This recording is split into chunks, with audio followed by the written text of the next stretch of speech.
نحمدہ و نصلی علی رسول کریم اما بعد فاعوذ باللہ من الشیطان الرجیم بسم اللہ الرحمن الرحیم۔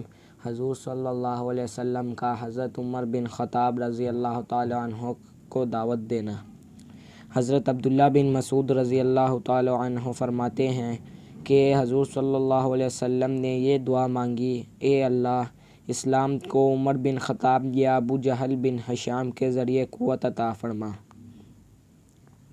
چنانچہ اللہ تعالیٰ نے آپ صلی اللہ علیہ وسلم کی دعا حضرت عمر بن خطاب رضی اللہ تعالیٰ عنہ کے حق میں قبول فرمائے، اور اللہ تعالیٰ نے ان کو اسلام کی بنیادوں کے مضبوط ہونے کا اور بت پرستی کی عمارت کے گر جانے کا ذریعہ بنایا۔ حضرت ثوبان بن رضی اللہ تعالیٰ عنہ کی ایک حدیث صحابہ کرام رضی اللہ تعالیٰ عنہ کے سختیاں برداشت کرنے کے باب میں آگے آئی گئی۔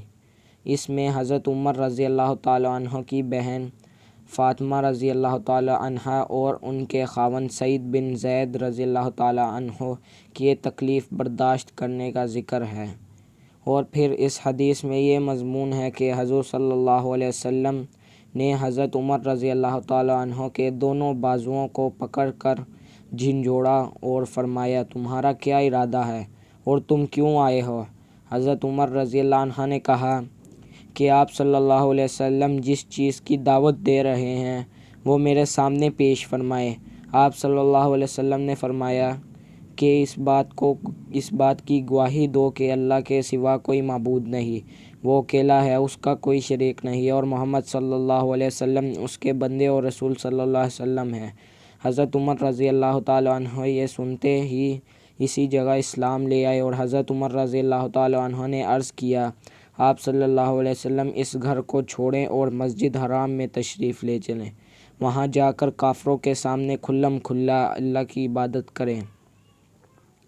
حضرت اسلم رضی اللہ تعالیٰ عنہ کہتے ہیں کہ ہم سے حضرت عمر رضی اللہ تعالیٰ عنہ نے فرمایا: کیا تم لوگ چاہتے ہو کہ میں اپنے ابتداء اسلام کا قصہ بیان کروں؟ ہم نے کہا: جی ضرور۔ آپ رضی اللہ عنہ نے فرمایا: میں حضور صلی اللہ علیہ وسلم کے بڑے دشمنوں میں سے تھا۔ صفا پہاڑی کے قریب ایک مکان میں حضور صلی اللہ علیہ وسلم تشریف فرماتے۔ میں آپ صلی اللہ علیہ وسلم کی خدمت میں حاضر ہوا اور آپ صلی اللہ علیہ وسلم کے سامنے بیٹھ گیا۔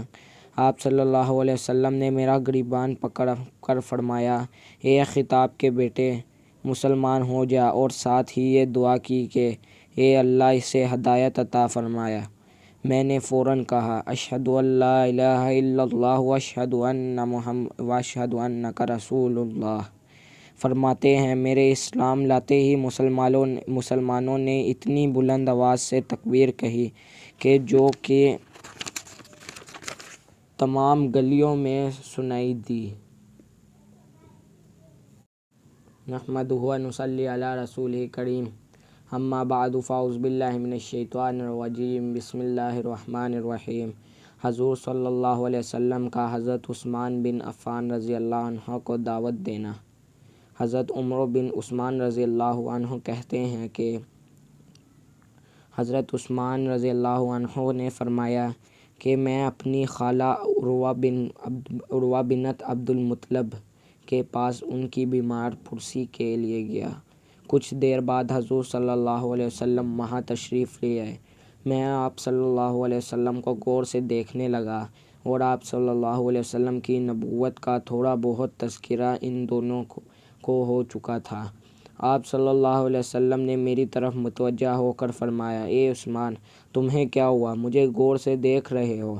میں نے کہا: میں اس بات پر حیران ہوں کہ آپ کا ہمارے میں بڑا مرتبہ ہے، اور پھر آپ صلی اللہ علیہ وسلم کے بارے میں ایسی باتیں کہی جا رہی ہیں۔ اس پر آپ صلی اللہ علیہ وسلم نے فرمایا: لا الہ الا اللہ، اللہ گواہ ہے کہ میں یہ سن کر کانپ گیا۔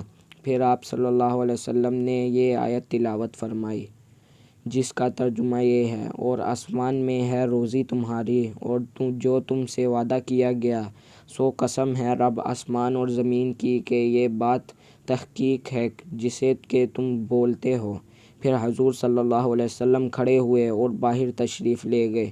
میں بھی آپ صلی اللہ علیہ وسلم کے پیچھے چل دیا اور آپ صلی اللہ علیہ وسلم کی خدمت میں حاضر ہو کر مسلمان ہوا۔